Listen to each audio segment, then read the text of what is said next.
அஸ்மத்குருசமாரம்பாம் யதிசேகரமத்யமாம் லக்ஷ்மீவல்லபபர்யந்தாம் வந்தே குருபரம்பராம். ஆழ்வார்கள் வாழி அருளிச் செயல் வாழி தாழ்வாதுமில் குறவர்தாம் வாழி ஏகழ்வாறுமுய்ய அவர்களுரைத்தவைகள்தாம் வாழி செய்யமறை தன்னுடனே சேர்ந்து. எம்பெருமானுக்கே யாராலே என்ன ஆபத்து வந்துவிடுமோ என்று அஞ்சி அவனுக்கே மங்களாசாசனம் செய்தார் திருப்பல்லாண்டு என்கின்ற திவ்ய பிரபந்தத்திலே பெரியாழ்வார். தொடர்ந்து அவனை அனுபவிக்கும் விதமாக கிருஷ்ணாவதார அனுபவங்களையும் மற்றும் உண்டான அவதாரங்களுடைய அனுபவங்களையெல்லாம் செய்தவர். மேலே அர்ச்சாவதாரங்களையும் அனுபவித்தார். இப்படி பல பல திவ்யதேசங்களிலே இருக்கின்ற எம்பெருமானை அனுபவித்த ஆழ்வார் முடிவிலே தம்முடைய திருமேனியானது எம்பெருமான் விரும்பி உரைகின்ற ஒரு கோயிலாக ஆகிவிட்டபடியினாலே அங்கே தம்மை நோய்கள் பாவங்கள் வந்து அண்டக்கூடாது என்பதாக அது பெரியாழ்வார் திருமொழி 5ஆம் பத்தினுடைய 2ஆம் திருமொழியிலே நெய்க்குடத்தை பற்றி என்று தொடங்குகின்ற திருமொழியிலே அருளிச் செய்தார். அதற்கு பிறகு அந்த எம்பெருமானையை என்னுடைய நெஞ்சுக்குள்ளே நான் வைத்து கொண்டேன், இனிமேல் அவனை நான் போகவிட மாட்டேன் என்பதாக ஒரு 10 பாசுரங்கள், அதிலேயும் திருமாலிருஞ்சோலை மலையிலே எழுந்தருளியிருக்கின்ற அந்த அழகர் விஷயமாக ஒரு 10 பாசுரங்களை அருளிச் செய்தார். அது துக்கச்சூழலையே என்று தொடங்குகின்ற பெரியாழ்வார் திருமொழி 5ஆம் பத்து 3ஆம் திருமொழி. திருமாலிருஞ்சோலை எம்பெருமானை அனுபவித்த அடுத்த கணமே அவருக்கு மற்றொரு மலை மேலே எழுந்தருளியிருக்கின்ற எம்பெருமானுடைய நினைவும் வந்தது. தென்னனுயர் பொறுப்பும் தெய்வ வடமலையும் என்று இந்த 2 மலைகளை சேர்த்தே அனுபவிப்பது வழக்கம் ஆழ்வார்களுடைய ஒரு அனுபவத்திலே. அப்படித்தான் அனுபவிக்கின்றார்கள். திருமாலிருஞ்சோலை என்று சொன்னால் உடனே திருவேங்கட மலை என்று. திருமாலிருஞ்சோலை என்கிறது தெற்கு திருமலை என்றும் திருவேங்கட மலை என்பது வடக்கு திருமலை என்றும் அப்படி வழங்கப் பெறுகின்றது.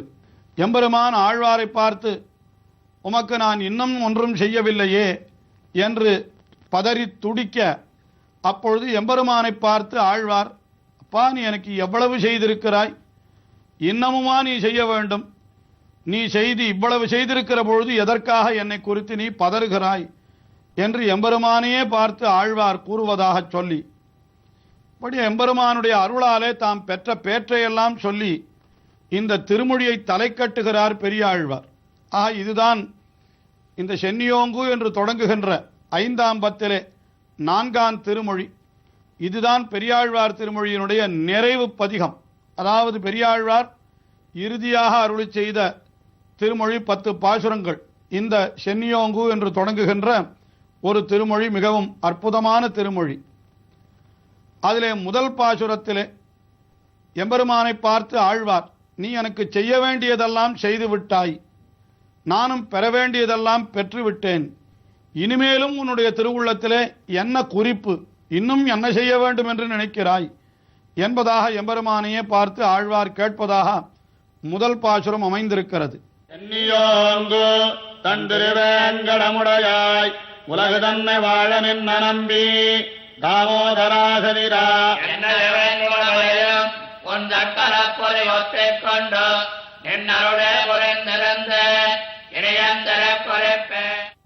முதலிலே அந்த திருவேங்கட மலையை வர்ணிக்கின்றார். அது எப்படி இருக்கிறது? சென்னி ஓங்கு, சிகரங்களெல்லாம் வானளவும் ஓங்கி இருக்க பெற்ற திருவேங்கடம் என்று அந்த திவ்யதேசத்தினுடைய திருநாமத்தை சொல்லுகின்றார். வேங்கடம் என்கிற சொல்லுக்கே என்ன பொருள் என்றால் வேம் கடதி என்று நம்முடைய பாபங்களை எல்லாம் அது போக்கி விடுகிறது.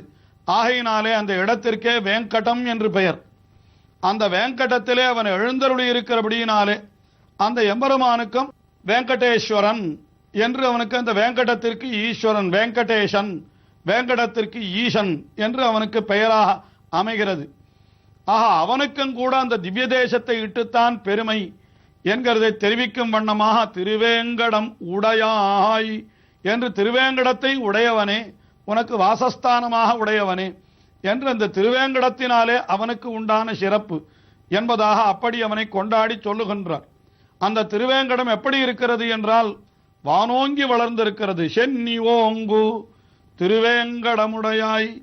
எப்படிப்பட்டவன் என்றால் அவன் உலகு தன்னை வாழ நின்ற நம்பி, இந்த உலகமெல்லாம் வாழும்படியாக எழுந்தருளி இருக்கின்றான் என்று தெரிவிக்கின்றார். திருவேங்கட மலையிலே அவன் எப்படி எழுந்தருளி இருக்கிறான் என்றால் ஒரு திருக்கரத்தை, இடது திருக்கரத்தை தன்னுடைய முழங்கால் அளவிலே வைத்துக் கொண்டு வலது திருக்கரத்தாலே தன்னுடைய திருவடிகளை சுட்டி காட்டுகிறான்.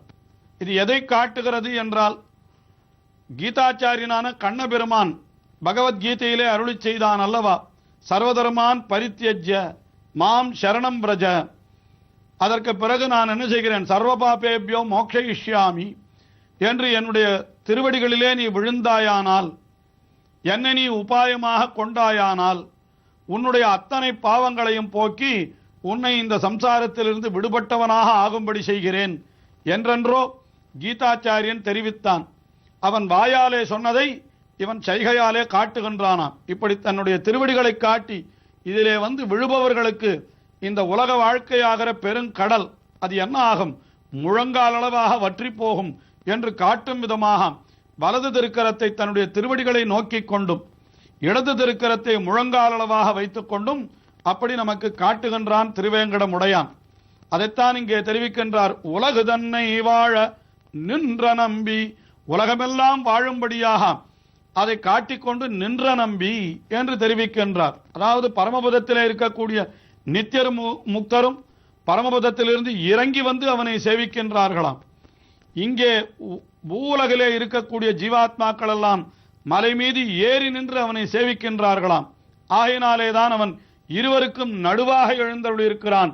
கண்ணாவான் என்றும் மண்ணோர் விண்ணோர்க்கு என்று சொல்லும்படியாக விண்ணோர்க்கும் மண்ணோர்க்கும் இடையிலே எழுந்தருளியிருக்கின்ற ஒரு நிலை அல்லவா. ஆயினாலே உலகு தன்னை வாழ நின்ற நம்பி என்று அவனை தெரிவிக்கின்றார். அங்கே எழுந்தருளியிருக்கின்றவன் யார் என்றால் வேங்கடவன் வேறு, கிருஷ்ணன் வேறு அல்ல. அதனாலேதான் திருவல்லிக்கேணியிலே எழுந்தருளியிருக்கின்ற எம்பெருமானுக்கும் கூட வேங்கட கிருஷ்ணன் என்றே திருநாமம் அமைந்திருக்கிறது. இங்கே ஆழ்வார் பாசுரத்திலே தாமோதரா என்று தெரிவிக்கின்றார். தாமோதரன் என்றால் அது கண்ணபிரானை குறிக்கின்ற ஒரு சொல்லது. தாமா உதரே என்று யசோதை பிராட்டி கயிற்றாலே கட்டின பொழுது அந்த கட்டின கயிற்றினுடைய தழும்பை தன்னுடைய வயிற்றிலே கொண்டிருக்கிறான். அதுதான் தாமோதரன் என்கிற சொல்லுக்கு அப்படி பொருளாக காட்டப்படுகிறது. தாமா என்றால் கயிறு, அதை வயிற்றிலே கொண்டிருந்தவன். இதனாலே என்ன தெரிவிக்கப்படுகிறது என்றால் ஒரு அடியவள் அவளுடைய சொல்லுக்கு கட்டுப்பட்டு அவள் சொன்னபடி கேட்டான் என்று அந்த அடியவர்களுக்கு அவன் ஆட்பட்டிருக்கின்ற நிலை அது அந்த தாமோதரன் என்கிற சப்தத்தாலே தெரிவிக்கப்பட்டிருக்கிறது. ஆக ஒருவன் அடியவனாயிருந்தால் அவனுக்கு தன்னை கட்டவும் அடிக்கவுமாம்படி தன்னை அவ்வளவு எளியவனாக ஆக்கி கொடுக்கிறான் எம்பெருமான். என்னால் அவன் யார் என்றால் அவன் இன்றைக்கும் நாம் சேவிக்கும்படியாக திருவேங்கடமலையிலே எழுந்தருளி இருக்கின்றவன் என்று சென்னியோங்கு தன் திருவேங்கடமுடையாய் உலகதன்ன வாழ நின்ற நம்பி தாமோதரா என்று அவனை தெரிவித்தார். அதற்கு மேலே சதிராஹா, சதிரா என்றால் மிகவும் சாதுரியமுடையவன். அதாவது சதிரன் என்கிற சொல்லுக்கு சதுரஹா என்ற வடமொழி சொல்லது. சாதுரியம் என்னால் என்ன, மிகவும் சாமர்த்தியம் உள்ளவன், மிகவும் கெட்டிக்காரன். என்ன செய்கிறான், மோட்சம் ஒன்றையே கொடுத்தால் இவர்கள் நம்மிடத்திலே வராமல் போய்விடுவார்களோ என்று அவன் என்ன பண்ணுகிறானாம், யார் யாரெல்லாம் அவனிடத்திலே வந்து என்னென்ன பலன்களை கேட்கிறார்களோ அவர்களுக்கு அந்த பலனையும் கொடுத்து முடிவிலே அவர்களுக்கு அதிலே வெறுப்பு ஏற்படும்படி செய்து மோட்சத்தையும் கொடுக்கிறான் என்று இப்படியும் நாம் பொருள் கொள்ளும்படியாக அவன் எழுந்தருளிருக்க திருவேங்கடமுடையானுக்கே அதுதானே தனிச்சிறப்பு. ஆகினாலே தானே எல்லோரும் அவனை போய் வணங்குகின்றார்கள். ஆகினால தாமோதரா சதிராஹா என்று அவனை பார்த்து அப்படி விழித்து வார்த்தைகள் சொன்னார். உடனே எம்பெருமான், ஆழ்வீர் உமக்கு நான் இன்னும் ஒன்றும் செய்யவில்லையோ என்று கேட்க உடனே ஆழ்வார் தெரிவிக்கின்றார், நீ எனக்கு இன்னும் என்ன செய்ய வேண்டும் என்று நினைக்கிறாய், எவ்வளவு பேர் நான் பெற்றிருக்கிறேன் என்பதை நானே தெரிவிக்கிறேன் பார் என்று எம்பெருமானை பார்த்து சொல்லுகிறாராம். என்னையும் என் உடமையையும் உன் சக்கரப்பொறி ஒத்திக்கொண்டு, முதலிலே நான் என்னை யார் என்று அறியாமல் யானே எந்தனதே என்றிருந்தேன். யானே என்னை அறியகிலாதே, யானே எந்தனதே என்று நாம் இருந்த காலம் எத்தனை. ஆனால் எம்பெருமான் என்ன செய்தான்? இப்படி ஆழ்வாருக்கு அந்த மயர்வர மதினம் அருளி யானே நீ என் உடமையின் நீயே என்று நம்மாழ்வார் அருளி செய்தாரே, அப்படிப்பட்ட ஞானத்தை ஆழ்வார்கள் எல்லாருக்கும் உண்டாக்கி இருக்கிறான். அதைத்தான் பெரியாழ்வார் இந்த பாசுரத்திலே தெரிவிக்கிறார். என்னையும் என்றால் என்னுடைய ஆத்மாவையும், என் உடமையையும் என்றால் என்னுடைய உடல் இந்த சரீரத்தையும் உன் சக்கர பொறி ஒத்திக்கொண்டு என்றால் அப்படிப்பட்ட ஞானத்தை நீ என்றோ கொடுத்தாய், நான் உனக்கு உடைமை என்று தெரிந்து கொண்டேன். அதனால ஆத்மாவுக்கு பொறியை ஒற்றுகிறதாவது என்ன என்றால் ஆத்மாவானது பகவான் ஒருவனுக்கே அடிமைப்பட்டது என்று உணர்ந்து கொள்ளுகை இருக்கிறதே, அதுதான் என்னையும் உன் சக்கர பொறி ஒத்திக்கொண்டு என்பதனுடைய பொருள்.